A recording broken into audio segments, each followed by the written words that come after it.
Yes. नमस्कार विद्यार्थी मित्रांनो. या अभ्युदय अकॅडमीच्या युट्यूब चॅनेलवर मी परशुराम शिंदे आपल्या सर्वांचं पुन्हा एकदा सहर्ष स्वागत करतो. ओके, आजच्या असणाऱ्या सेशनचा आपला मेन उद्देश काय असणार आहे की आपण जे एक्झाम देणार आहोत कधी तर या असणाऱ्या 4 जूनला त्या असणाऱ्या एक्झामच्या अंतर्गत आपल्या काही सब्जेक्टची तयारी व्हावी, थोडीशी रिव्हिजन व्हावी आणि ही रिव्हिजन थोडीशी एमसीक्यूच्या असणाऱ्या मॅनरनं व्हावी. त्यासाठी आपण काय करतोय तर एक सिरीज घेऊन येतोय अतिसंभाव्य 100 प्रश्नांची आणि त्याच्यामध्ये आपण आज कव्हर करतोय पॉलिटीचे असणारे 100 क्वेश्चन्स आणि उद्या आपण कव्हर करूया ते म्हणजेच काय तर करंट अफेअरचे असणारे 100 क्वेश्चन याच्यामध्ये आपण कव्हर करूया. ठीक आहे. Yes, good evening. चला मग स्टार्ट करूया. बरं, हे सेशन मी 7:30ला का घेतलं, अर्धा तास लेट, कारण आजच युपीएससीचा असणारा प्रीचा पेपर आपल्याला त्या ठिकाणी कम्प्लीट होताना पाहतो आपण. आणि या असणाऱ्या युपीएससीच्या क्वेश्चन पेपरच्या अंतर्गत जीएसचा असणारा जो पहिला पेपर होता ना, त्या असणाऱ्या जीएसच्या पेपरमध्ये आपल्याला पॉलिटीचे किती क्वेश्चन्स दिसले तर पॉलिटीचे क्वेश्चन्स होते त्या ठिकाणी 15. म्हणजे जे क्वेश्चन्स एक थोडेसे स्टेट ऍडमिनिस्ट्रेशन बद्दल किंवा डिस्ट्रिक्ट ऍडमिनिस्ट्रेशन बद्दल पण होते, त्याच्यामध्ये थोडेसे काही लॉच्या अंतर्गत सुद्धा काही क्वेश्चन्स होते, असे टोटल कव्हर केले तर इथं पॉलिटीचे क्वेश्चन्स किती दिसतात आपल्याला तर 15 क्वेश्चन दिसतात. मग ते 15 क्वेश्चन्स आपण पहिल्यांदा डिस्कस करूया, मग त्यानंतरचे असणारे बाकीचे क्वेश्चन्स इथं डिस्कस करूया. हा जो पेपर होता ना आता युपीएससीचा झालेला, तो बऱ्याच अंशी विद्यार्थ्यांना गोंधळात टाकणारा होता. कारण युपीएससीची एक ट्रेंड तोच आहे की तो प्रत्येक वर्षी आपला असणारा व्ह्यू, आपला फॉर्मॅट चेंज करतो आणि विद्यार्थ्यांना बरोबर तोंडावर आपटण्याचं काम करतो. त्यामुळे आपण प्रिडिक्शन करू शकत नाही की युपीएससी काय करेल पुढच्या वर्षी, आणि हे खूप महत्वाचं आहे कारण तेचपणा त्या असणाऱ्या परीक्षांमध्ये येत नाही. म्हणून तर त्याचा असणारा जो काही कुतूहल असेल त्या परीक्षेच्या बद्दलची असणारी जी क्युरियोसिटी आहे का ती कॉन्स्टंट राहते, ती चेंज होत जात नाही. आणि तोच मुद्दा कुठेतरी एमपीएससीने सुद्धा अडॉप्ट करावा अशी एक मेन धारणा याच्यातून आपण व्यक्त करू शकतो. मग पहिल्यांदा आपण या ठिकाणी या असणाऱ्या 15 क्वेश्चनला डिस्कस करूया आणि मग पुढे जाऊया आपण. आणि त्यातला असणारा मी कोणता सेट याच्यामध्ये डिस्कस करणार आहे तर याच्यामध्ये आपण सेट डिस्कस करूया, सेट ए. आणि या सेट ए मधले असणारे पॉलिटीचे 15 क्वेश्चन डिस्कस करूया. उद्या याच असणारे युपीएससीच्या अंतर्गत असणारे करंटचे जे क्वेश्चन्स होते का ते करंटचे क्वेश्चन्स आपण उद्या डिस्कस करूया. त्याच करंटला थोडासा आयआरचाही पार्ट त्याच्यामध्ये विचारले गेलेत. एक 3 क्वेश्चन्स आयआर वरती आहेत, तेही त्याच्यामध्ये आपण कव्हर करण्याचा प्रयत्न करूया. ठीक आहे. चला मग यातला असणारा युपीएससी मधला असणारा सेट ए मधला पहिला क्वेश्चन पॉलिटीचा क्वेश्चन नंबर 31 आहे. काय आहे पहा तो क्वेश्चन. याच्यामध्ये पहिला मुद्दा, in essence what does due process of law means. प्रश्न डायरेक्टली स्ट्रेट फॉरवर्ड विचारला गेला इथं, तो म्हणजेच कोणता की ड्यू प्रोसेस ऑफ लॉ चा अर्थ पुढीलपैकी कोणता. कायद्याच्या प्रक्रियेचा असणारा जो काही उल्लेख आहे का तो कोणता अर्थ आहे असा उल्लेख इथं विचारलाय. बऱ्याच वेळा या असणाऱ्या प्रश्नामध्ये आयोग इथं एक कन्फ्युजन क्रिएट करण्याचा प्रयत्न करतो, कारण हा असणारा क्वेश्चन आपल्या इंडियाच्या व्ह्यूनं विचारला नाही. जर इंडियाच्या व्ह्यूनं विचारला तर डायरेक्टली आपण म्हणू शकतो the process established by law, पण इथं कुठंच प्रश्नाचा उल्लेख आपल्याला भारताच्या असणाऱ्या व्ह्यूनं या ठिकाणी विचारताना दिसत नाहीये.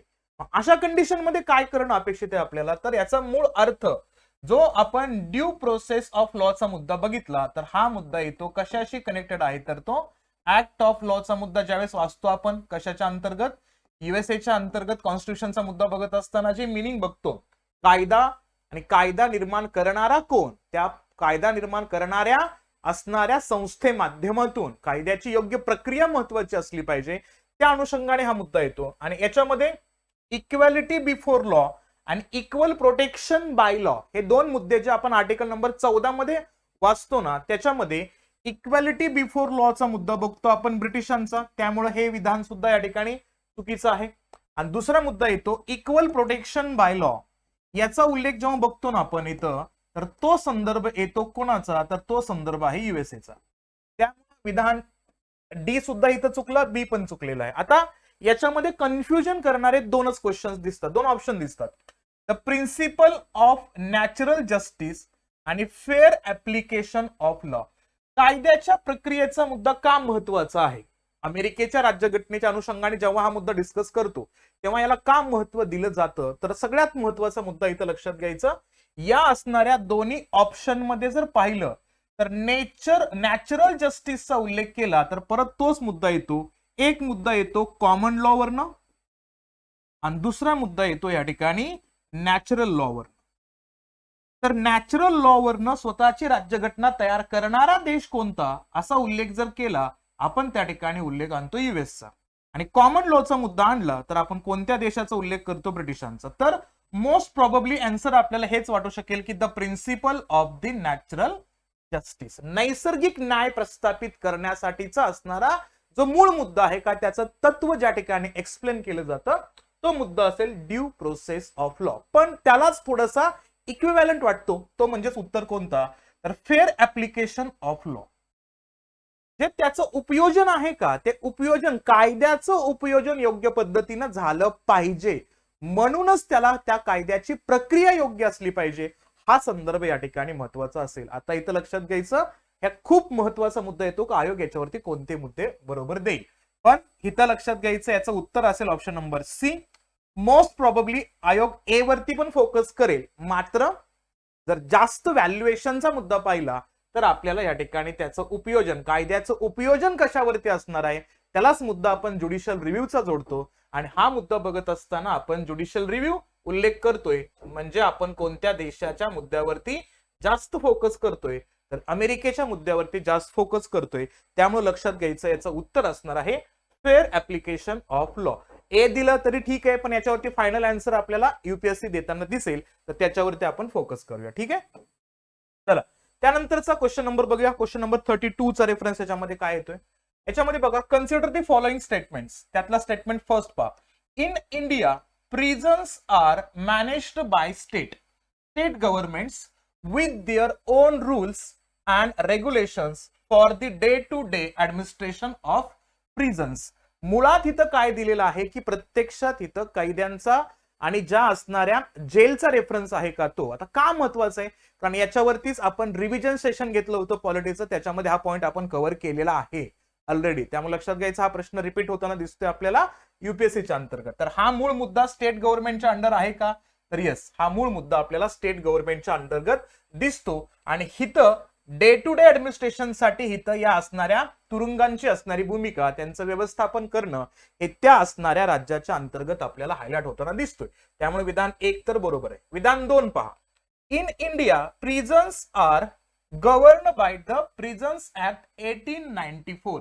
याच्यामध्येच अमेंडमेंट करायचा होता, तो 2020 ला आणला आणि त्याच्यामध्ये आता 2022च्या अंतर्गत अजून काही चेंजेस होताना बघतो आपण. तर हा ऍक्ट तर बरोबर आहे. which expressly kept the subjects of the prisons in the control of the provincial governments. प्रत्यक्षात राज्यांच्याच नियंत्रणामध्ये हा मूळ मुद्दा आणण्याचा प्रयत्न होता का या कायद्याच्या अंतर्गत, तर हाही मुद्दा बरोबर आहे. विधान 2 सुद्धा मुद्दा बरोबर आहे. पण स्टेट गव्हर्नमेंटच्या अंडर आला हा प्रिझनचा मुद्दा कोणत्या कायद्यामुळे आला, तर प्रिझन्स ऍक्ट 1894 मुळे आला, म्हणून तो स्टेटमेंट याला रिलेव्हंट आहे, स्टेटमेंट 1 ला. म्हणून लक्षात घ्यायचं, याचं उत्तर असेल option number 1. Both the statements 1 and 2 are correct and the statement 2 is the correct explanation for the statement 1. लक्षात घ्यायचं, प्रिझन मॅनेजमेंट बद्दल मुद्दा मांडलेला आहे, त्या अनुषंगाने हे मुद्दे लक्षात घ्यायचं. याच्यावरती डायरेक्टली ऍक्टचा रेफरन्स जो आता त्याच्यामध्ये मॉडिफिकेशन इव्हनली अमेंडमेंट होताना बघतो आपण, त्या अनुषंगाने हा क्वेश्चन आपल्याला विचारताना दिसतो युपीएससी, तो इथं लक्षात. त्यानंतर क्वेश्चन नंबर 33 बघूया आपण. काय पहा question number 33. Which one of the following statements best reflects the chief purpose of the constitution of a country? कोणत्याही देशाची राज्यघटनेचा मुख्य हेतू काय असतो, हा प्रश्न या ठिकाणी विचारलाय. पण हा प्रश्न सुद्धा परत कोड्यात टाकणार आहे. याच्यामध्ये पाहिलं तर काय ऑप्शन बा. It determines the objective for the making of necessary laws. Obviously कोणत्याही असणाऱ्या राज्यघटनेचा हेतू तोच असतो ना, की जे कायदे महत्वपूर्ण आहेत ते तयार करणं. हे पण बरोबर वाटतोय. पुढं, it enables the creation of the political offices and a government. हे काय करतोय, हा जे काही राजकीय असणारे कार्यालय असतील, सोबतच आपण उल्लेख करतो की शासन व्यवस्था असेल, ते निर्माण करण्याचं काम करतो. कॉन्स्टिट्यूशनचा पार्ट बघितला तर यस, तोही बरोबर वाटतो. तिसरं, it defines and limits the powers of government. हा सगळ्यात महत्वाचा मुद्दा आहे. तो सरकारच्या शासनाला, शासन व्यवस्थेच्या अधिकारांना तो काय करतो, तो अमर्यादित अधिकार देत नाही, तो त्या असणाऱ्या अधिकारांना मर्यादित करण्याचा प्रयत्न करतो. म्हणून मोस्ट अप्रोप्रिएट आपल्याला ऑप्शन जर विचारायचा झालाच तर त्या ठिकाणी असेल ऑप्शन नंबर सी. लक्षात घ्यायचे, defines and limits the powers of government. कारण युपीएससी अशाच पद्धतीचे क्वेश्चन्स तयार करतो. चारीच्या चारी ऑप्शन्स हे फॅमिलियर वाटतात, पण त्यातला अतियोग्य उत्तर कोणतं असेल ते आपल्याला चेक करणं गरजेचं असेल. ऑप्शन 4 पण चेक करूया आपण. It secure the social justice, social equality and social security. हे पण बघतोस ना घटना, पण हे बघण्यासाठी कोणाला देतो तो यंत्रणा, जबाबदारी गव्हर्नमेंटला. त्यामुळं मोस्ट अप्रोप्रिएट आन्सर जर कुठला असेल तर ऑप्शन नंबर सी असेल. ते इथं लक्षात घ्यायचं. क्वेश्चन नंबर 33 चा असणारा मुद्दा, कोणता स्टेटमेंट हा बेस्ट रिफ्लेक्ट करतो chief purpose of the constitution of a country. तर त्या अंतर्गत ऑप्शन नंबर 3 चा मुद्दा इथं लक्षात ठेवायचा. त्यानंतर येऊया आपण इथं कोणता, क्वेश्चन नंबर 34 च्या अंतर्गत काय पहा. आता हे स्टेट फॉरवर्डली डायरेक्टली क्वेश्चन इथं विचारलेला आहे. काय संदर्भ येते पहा. In India which one of the following constitutional amendments was widely believed to be enacted to overcome the judicial interpretation of the fundamental rights. बघा, पुढीलपैकी कोणती घटना दुरुस्ती ही मूलभूत हक्कांचा स्पष्ट अर्थ करण्याबाबतीमध्ये वारंवार चर्चेमध्ये आलेले आहे असा उल्लेख याच्यामध्ये केलाय. मग तो कोणता आहे? पहिली घटना दुरुस्ती, 42वी घटना दुरुस्ती, 44वी घटना दुरुस्ती का 86वी घटना दुरुस्ती. आता आपल्या सगळ्यांना माहिती आहे की जेव्हा आपण मूलभूत हक्काशी संबंधित असणाऱ्या घटना दुरुस्त्यांचा उल्लेख करतो का, तेव्हा आपल्याला 42वी घटना दुरुस्ती पण दिसते, तेव्हा आपल्याला 44वी घटना दुरुस्ती पण दिसते, तेव्हा आपल्याला 86वी घटना दुरुस्ती पण दिसते. पण सगळ्यात महत्वाचा मुद्दा काय विचारलाय ते बघणं गरजेचं आहे. Judicial interpretation. ज्युडिशियल इंटरप्रिटेशनचा उल्लेख बघितला तर आपल्याला माहिती असणं गरजेचं आहे आर्टिकल नंबर 13. आणि आर्टिकल नंबर 13 मध्ये कलम नंबर 13 मध्ये सांगितलेलं आहे की कोणताही कायदा जर मूलभूत हक्कांशी विसंगत असेल तर त्या विरोधामध्ये न्यायालयात जाता येतं आणि तो कायदा रद्द केला जातो. म्हणजे इनडायरेक्टली आपल्याला इथं ज्युडिशियल रिव्ह्यूचा अधिकार मिळतो. मग तो मुद्दा कुठं आणला, कोणत्या घटना दुरुस्तीने आणला, तर ज्यांना ज्यांना शंकरी प्रसाद हा खटला माहिती आहे, शंकरी प्रसाद विरुद्ध युनियन ऑफ इंडिया 1951 चा खटला. ह्या खटल्यामध्ये शंकरी प्रसाद यांनी कोणत्या घटना दुरुस्तीला आवाहन केलं होतं, तर पहिल्या घटना दुरुस्तीला आवाहन केलं होतं. म्हणून याचं उत्तर असेल ऑप्शन नंबर ए. आणि त्याच असणाऱ्या खटल्यामध्ये सुप्रीम कोर्ट काय म्हणतो, सुप्रीम कोर्ट म्हणतोय की संसदेला घटनेच्या कोणत्याही बाबतीत दुरुस्ती करण्याचा अधिकार आहे.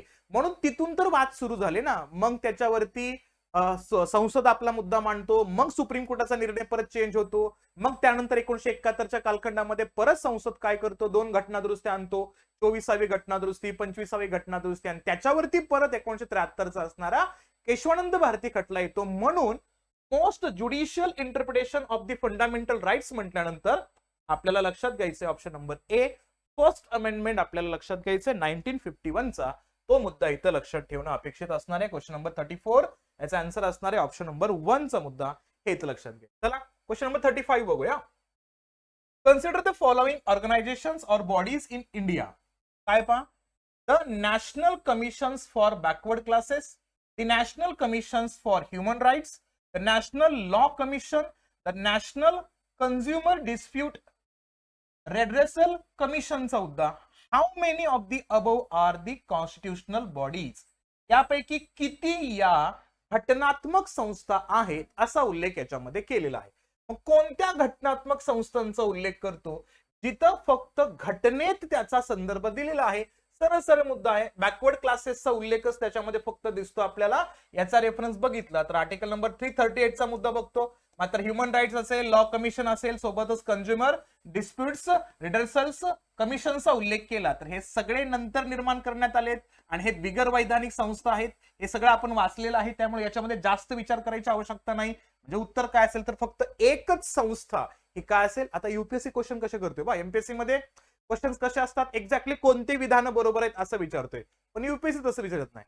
वरती 3-4 विधानं दिले, त्यातले किती विधानं तुम्हाला बरोबर वाटतात असा प्रश्न आपल्याला युपीएससी करतोय. म्हणजे तुम्हाला फक्त कोणतं एक्झॅक्टली बरोबर आहे याच्यापेक्षा त्या ठिकाणी किती विधानं बरोबर आहेत त्याच्यावरती फोकस करतो. म्हणजे थोडीशी त्या ठिकाणी अंडरस्टँडिंगची असणारी जी लेवल आहे का, तो तिथं युपीएससी जास्त कन्सिडर करतो विद्यार्थ्यांची. म्हणून असे क्वेश्चन्स इथं विचारताना आपल्याला दिसतात. मग युपीएससीचा असणार 35 नंबरचा क्वेश्चनचा आन्सर काय असेल या ठिकाणी?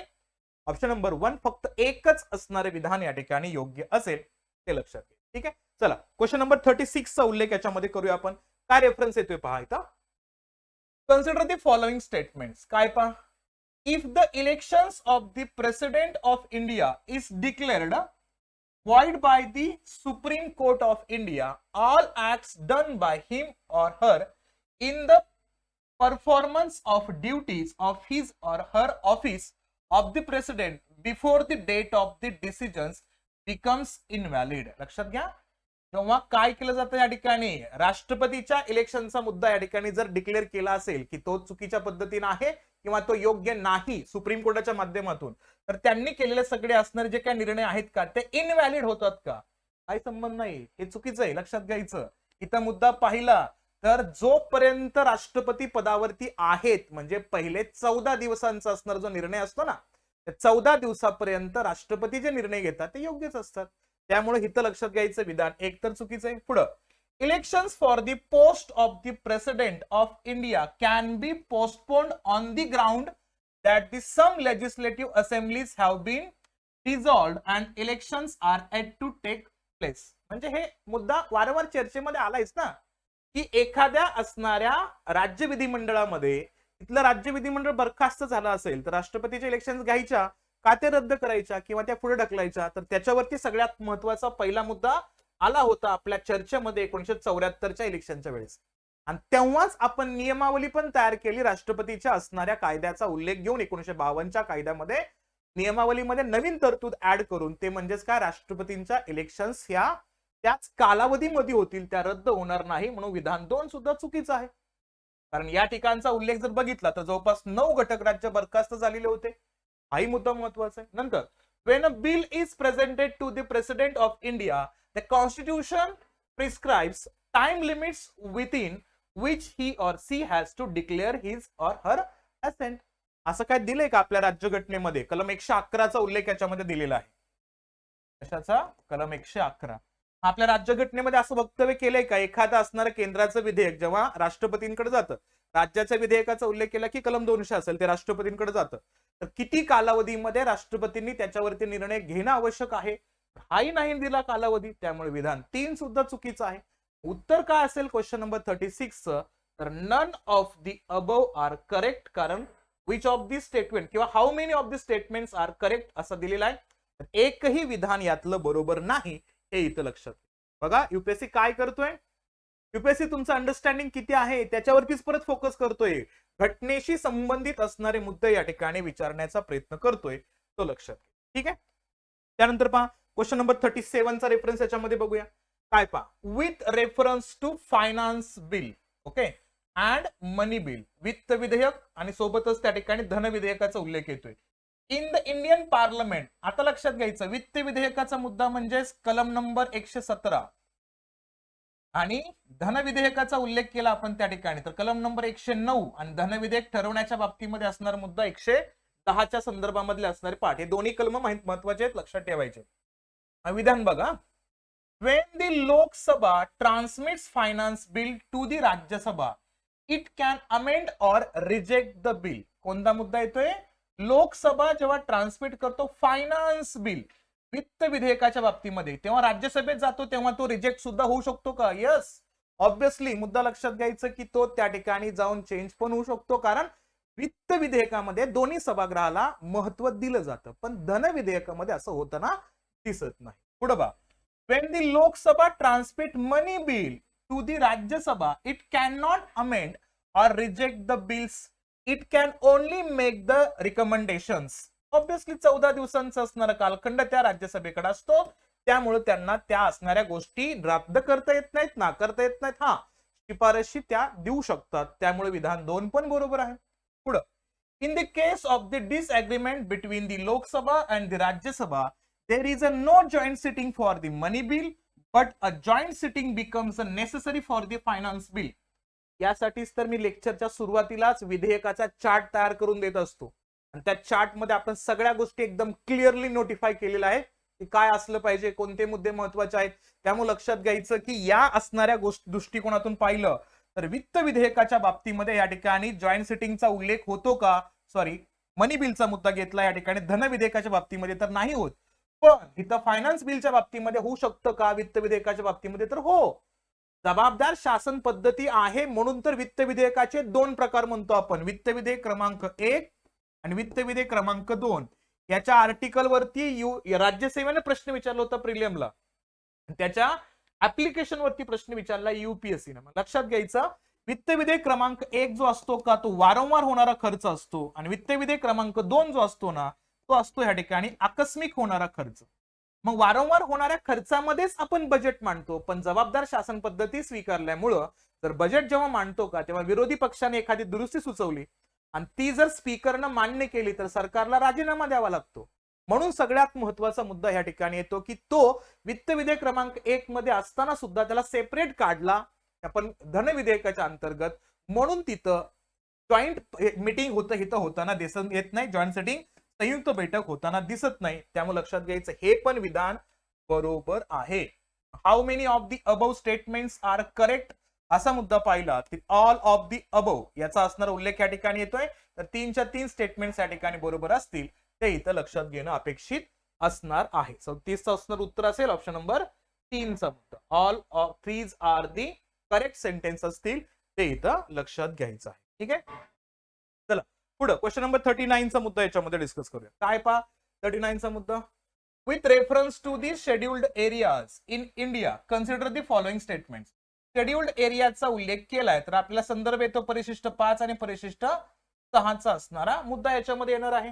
काय रेफरन्स येते पहा, विथ इन अ स्टेट, मुळात संदर्भ घ्यायचा जेव्हा 5 आणि 6चा उल्लेख करतो ना तेव्हा संसदेचं साधं बहुमत लागतं. हे वाक्य तुमच्या लक्षात असेल की याचे सगळे उत्तर तुम्ही देऊ शकता. संसदेचं साधं बहुमत लागतं म्हणजे तिथं घटना दुरुस्ती होणार नाही. हाही रेफरन्स आपल्याला इथं लक्षात ठेवणं आवश्यक असेल. मग बघा, within a state the notification of an areas as a scheduled areas take place through an order of the president.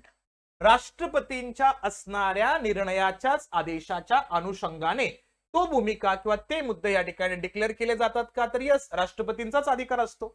आपण हे पण बघितलं होतं, एखादी जात किंवा जमात एससी मध्ये का एसटी मध्ये हे ठरवण्याचा अधिकार राज्यघटनेमध्ये मुळात होता का, तो अधिकार कोणाला दिलाय, तर तो ठरवण्याचा अधिकार सुद्धा कोणाला आहे, राष्ट्रपतींना आहे. राष्ट्रपती संसदेच्या कोणत्या बहुमताने हा निर्णय घेतात, साध्या बहुमताचा मुद्दा या ठिकाणी आपण डिस्कस करतो, ते बरोबर आहे.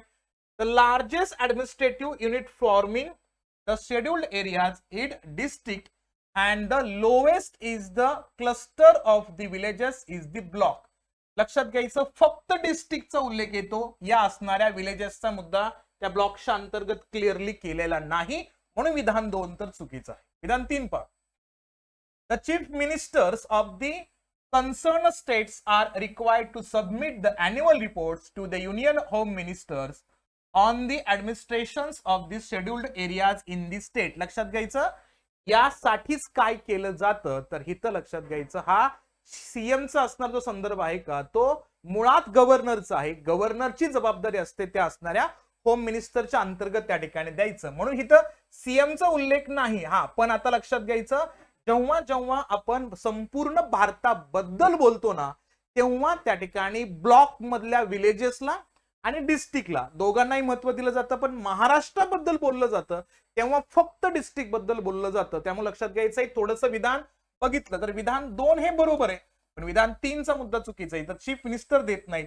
इथं कोण देतात त्या ठिकाणी, तर गव्हर्नर्स देतात, हे लक्षात घ्यायचं. त्यामुळे फक्त how many of the above statements are correct असा उल्लेख केला तर फक्त 2 स्टेटमेंट्स याच्यामधले बरोबर आहेत, तो मुद्दा इथं लक्षात ठेवणं आपल्याला अपेक्षित असणार आहे. 39चं उत्तर असेल ऑप्शन नंबर 3 चा मुद्दा. ठीक आहे, त्यानंतर क्वेश्चन नंबर 40चा रेफरन्स याच्यामध्ये बघूया. काय पहा question number 40, consider the following statements. इथे दोन स्टेटमेंट्स दिलेले आहेत, त्या स्टेटमेंटचा उल्लेख आपण याच्यामध्ये करूया. पहा, statement 1. The Supreme Court of India has held in a some judgments that the reservation policies made under the Article 16 sub-article 4 of the Constitution of India would be the limited by the Article 335 for the maintenance of the efficiency of administration.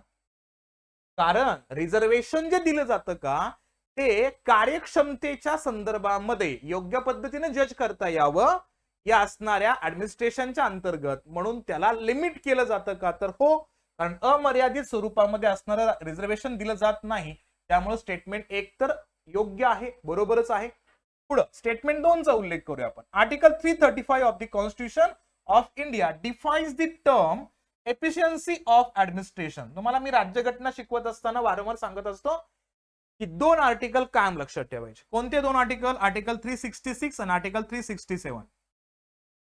Article 366 काय सांगतो? Definition of the all terms. आणि article 367 काय सांगतो? तर interpretation of the all terms. म्हणजे इथं पहिल्यांदा व्याख्या आणि नंतर येतो त्यांचा अर्थ. मग त्यामुळे कलम 335 मध्ये याची पूर्ण डेफिनेशन सांगणं पॉसिबलच नाही ना, त्यासाठी संदर्भ तर वेगळ्या तरतुदीमध्ये आहे. आणि इफिशियन्सी ऑफ द ऍडमिनिस्ट्रेशनच्या व्याख्याचाच उल्लेख घटनेमध्ये नाही, म्हणून विधान स्टेटमेंट 2 तर इथं चुकीचं आहे. मग उत्तर काय असेल या ठिकाणी? Statement 1 is correct but the statement 2 is the incorrect. हे उत्तर असेल ऑप्शन नंबर सी. याचं उत्तर असणार आहे. स्ट्रेट फॉरवर्ड क्वेश्चन आहे, खूप काही डोकं लावायची आवश्यकता याच्यामध्ये नव्हतं, डायरेक्टली याचं उत्तर आपल्याला येऊ शकलं असतं. ठीक आहे, चला पुढचा क्वेश्चन बघूया आपण. क्वेश्चन नंबर 77 चा रेफरन्स याच्यामध्ये बघूया. काय पहा, कन्सिडर द फॉलोइंग स्टेटमेंट्स. काय पहा, according to the constitution of India the central government has a duty to protect the states from the internal disturbance. सेंटरची जबाबदारी आहे का अंतर्गत जेव्हा अस्थिरता असेल तेव्हा स्टेटची काळजी घेणं? तर यस, हा मुद्दा येतोच ना. यासाठीच आपण काय बघतो इथं, यासाठीच आपण उल्लेख करतो कलम नंबर 355 चा. ही जबाबदारी प्रोटेक्शन देणं. विधान 1 तर बरोबर आहे. The constitution of India exempts the states from providing the legal counsels to a person being held for the preventive detection. इथं काय करतो? स्टेट याबद्दलची असणारी मदत त्या व्यक्तीला देतो का? एखाद्या असणाऱ्या व्यक्तीला अटक केला असेल तर त्या अटकेच्या विरोधामध्ये एक तिथं संरक्षण देण्याचा प्रयत्न स्टेटचा असतो का? तर हा मुद्दा बघितला तर या संदर्भामधले असणारे मुद्दे प्रिव्हेंटिव्ह डिटेक्शनच्या बाबतीमध्ये असणारा पार्ट याच्यामध्ये येतोच की कलम 20 आणि कलम 22 चा रेफरन्स आपण याच्यामध्ये पाहतोच. हे दोन्ही एकमेकांना त्या ठिकाणी अटकेच्या पूर्वी आणि अटकेच्या नंतरच्या मुद्द्यावरती प्रोटेक्शन देताना दिसतात. त्यामुळे पाहिलं तर हे विधान पण बरोबर आहे. पुढं, according to the prevention of the terrorism act 2002 confession of the accused before the police cannot be used as the evidence. लक्षात घ्या, इथं कन्फेशन हे पोलिसांच्या समोर दिलेलं ऍज एव्हिडन्स म्हणून वापरलं जात नाही, हे बरोबर आहे. पण तो या असणाऱ्या प्रिव्हेन्शन ऑफ टेररिझम ऍक्ट 2002 च्या अंडर येत नाही, तर तो एव्हिडन्स ऍक्टच्या अंतर्गत येतो. त्यामुळे लक्षात घ्यायचं ऑप्शन विधान नंबर 3 चा मुद्दा तरी तो योग्य नाहीच. किती स्टेटमेंट्स या ठिकाणी बरोबर आहेत? तर इथं फक्त 2 स्टेटमेंट्स बरोबर आहेत, पहिलं आणि दुसरं. हे इथं लक्षात घ्यायचं. डायरेक्टली फंडामेंटल राईट्सला कनेक्ट करून प्रश्न विचारलाय आणि मोस्टली मुद्दा कोणत्या आर्टिकलचा इथं हायलाइट होताना दिसतोय, तो आहे आर्टिकल नंबर 22. तो मुद्दा इथं लक्षात ठेवणं आपल्याला अपेक्षित असणार आहे. डायरेक्टली क्वेश्चन्स केले जातात, त्या अनुषंगाने हे मुद्दे इथं बघायचे. त्यानंतर पॉलिटिक्सचा क्वेश्चन डायरेक्टली गेलाय 80 वरती. बघा आता 80 चा मुद्दा काय पहा, consider the following statements in respect of election of the president of India. इथं राष्ट्रपतीच्या असणाऱ्या इलेक्शन वरती बघा, राष्ट्रपतीच्या इलेक्शन वरती 2 क्वेश्चन्स विचारले गेले तर प्रीला. पहिला मुद्दा पहा, the members nominated to either house of parliament or the legislative assemblies of the state are also eligible to be the included in the electoral colleges. याच्यामध्ये आहे का हा मुद्दा? या असणाऱ्या निवड मंडळामध्ये म्हणजेच या असणाऱ्या निर्वाचक मंडळा अंतर्गत हे कोण कोण असतात? तर इथं सर बघितलं या ठिकाणी तर दोन्ही सभागृहाच्या असणाऱ्या संदर्भामध्ये आणि राज्यांचा उल्लेख याच्यामध्ये आहे का राज्य विधिमंडळाचा? तर यस, बरोबर आहे. Higher the number of the elective assembly seats, higher is the value of the voted of each MLA of that seat. इथं UP चा उल्लेख केला. आता महत्वाचं रेफरन्स काय लक्षात घ्यायचं, इथं प्रत्यक्षात डायरेक्टली डाटा विचारला. आता एवढा डाटा आणि त्या असणाऱ्या राष्ट्रपतीच्या इलेक्शन मध्ये व्हॅल्यूज काउंट करत असताना हा मुद्दा पाहणं प्रत्यक्षात आपल्याला पॉसिबल नाही. असे क्वेश्चन स्किप केले तरी चालेल ना. इथं यूपीच्या अनुषंगाने क्वेश्चन विचारले तर higher the number of the elective assembly seat, higher the values of the vote of each of the state, असा काय उल्लेख आहे का? नाही. कारण मुळात आमदारांचं मताचं मूल्य समान व्हावं त्यासाठीच तर ते आपण सूत्र बघतो ना, की एकूण असणाऱ्या सदस्यांचा उल्लेख त्याच्यामध्ये करतो, एकूण असणाऱ्या लोकसंख्येला डिवाइड करतो आपण तिथल्या असणाऱ्या एमएलएज न, आणि त्या ठिकाणी 1/1000 न गुंतो पहा त्याला. त्याच्यामुळे इथं लक्षात घ्यायचं सगळ्यांचं मूल्य समान यावं, तो मुद्दा याच्यामध्ये असेल. The value of the vote of each MLA of Madhya Pradesh is greater than the Kerala. हा रेफरन्स पाहिला तर प्रत्यक्षात त्याचा उल्लेख या ठिकाणी बघितला तर इथं हा असणारा मुद्दा केरळापेक्षा मध्य प्रदेशाचा असणारा व्हॅल्यूज या ठिकाणी जास्त आहेत का, तर लक्षात घ्यायचं हो. The values of the votes of each MLA of Puducherry is higher than that of the Arunachal Pradesh because the ratio of the total population of a total number of effective elective seats in Puducherry is greater as the compared to Arunachal Pradesh. मुळात प्रत्यक्षात अरुणाचल प्रदेश आणि पुदुचेरीच्या असणाऱ्या संख्येचा उल्लेख आपल्याला माहिती असणं त्या परीक्षेच्या कालखंडामध्ये तो पॉसिबल आहे का, तर तो रेफरन्स आपण इथं बघितला तर तो पॉसिबल तर नाहीच मुळात. ओके, म्हणून इथे लक्षात घ्यायचं ते विधान कसं असेल, तर विधानाचा उल्लेख केला या ठिकाणी तर ते विधान ऑब्विसली चुकीचं असणार आहे. कारण दोघांचा असणारा उल्लेख केला तर अरुणाचल प्रदेशचा असणारा संदर्भ त्यापेक्षा थोडासा जास्त दिसतो, म्हणून त्या अँगलचा असणारा पाठपुरवठा आपल्याला बघत असताना विधान 4 हे चुकीचं वाटतं. ठीक आहे, ओके, फक्त 1 मिनिट द्या मला.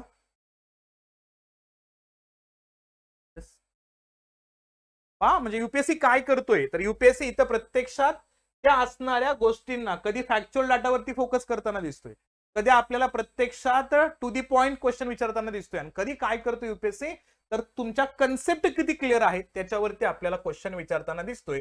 तर तो मुद्दा इथं लक्षात घेणं अपेक्षित असणार. ठीक आहे, येस, एकच मिनिट.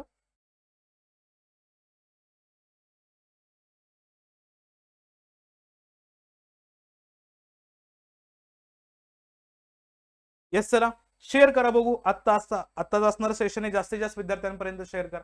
आपल्याला पॉलिटीचे असणारे 100 क्वेश्चन पण डिस्कस करायचे आहेत या असणाऱ्या राज्यसेवेच्या एक्झामच्या अनुषंगाने. पटपट पटपट शेअर करा.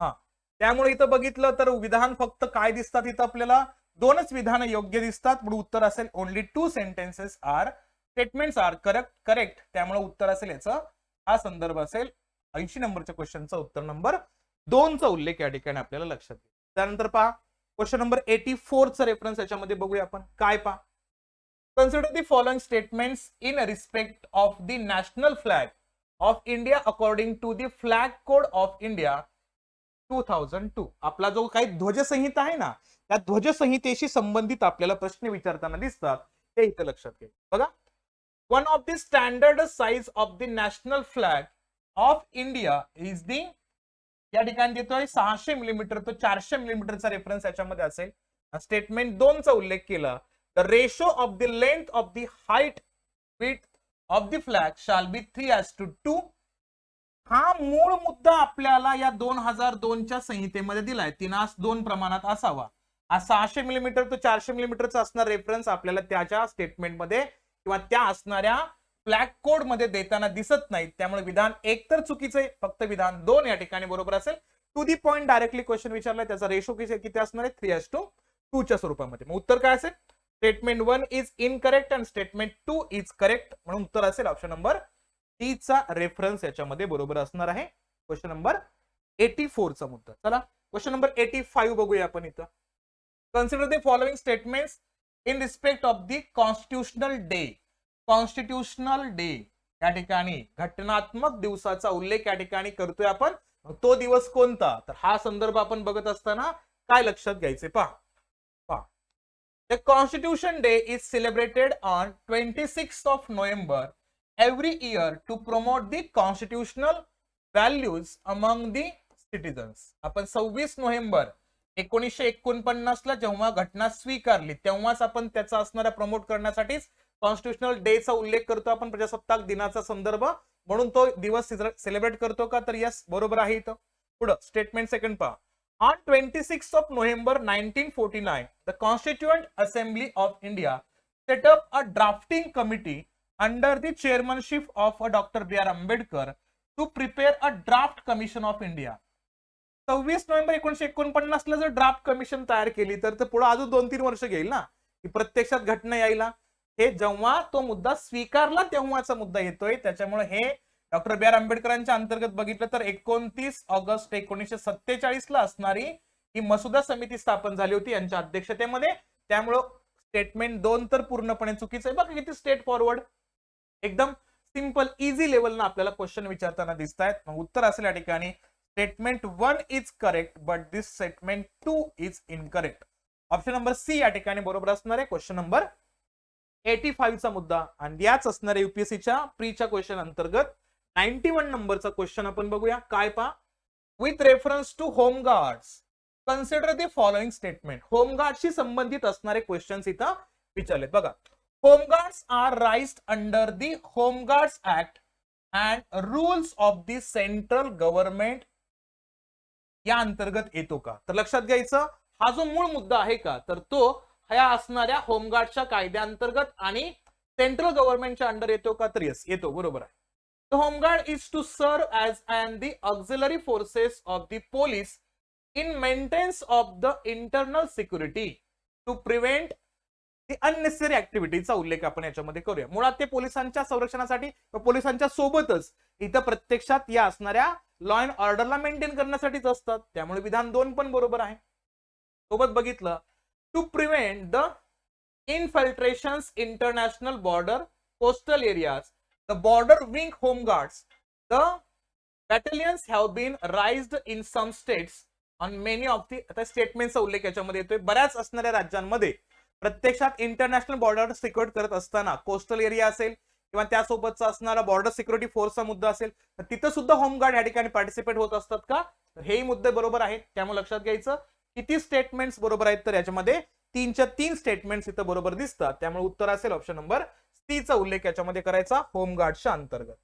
त्यानंतर क्वेश्चन नंबर 92 आणि युपीएससीचे असणाऱ्या 15 क्वेश्चन मधला शेवटचा क्वेश्चन पॉलिटीचा तो आपण बघूया. काय पहा, with reference to India consider the following pairs. काय पहा, ऍक्शन आणि त्याच्याशी ऍक्शन कोणत्या कायद्याच्या अंतर्गत येतो तो प्रश्न आपल्याला विचारलाय. The act under which it is covered.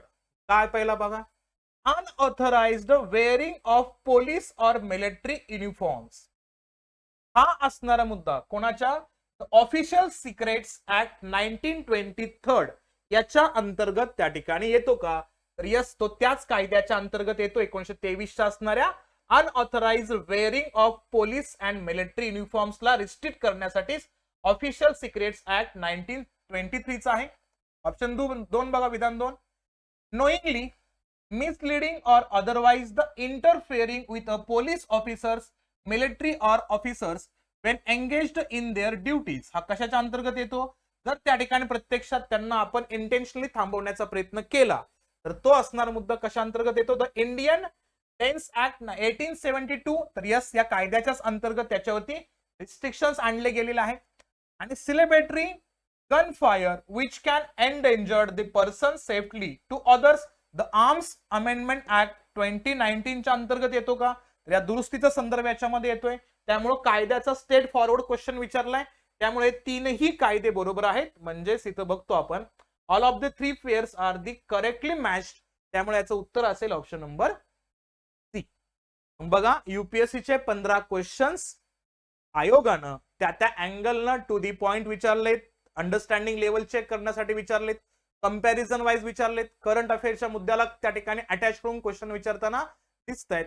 त्यामुळे त्या असणाऱ्या दृष्टिकोनातून आपल्याला असा याचा अभ्यास बघणं गरजेचं असणार आहे. ठीक आहे, हा झाला युपीएससीचे असणारे क्वेश्चन.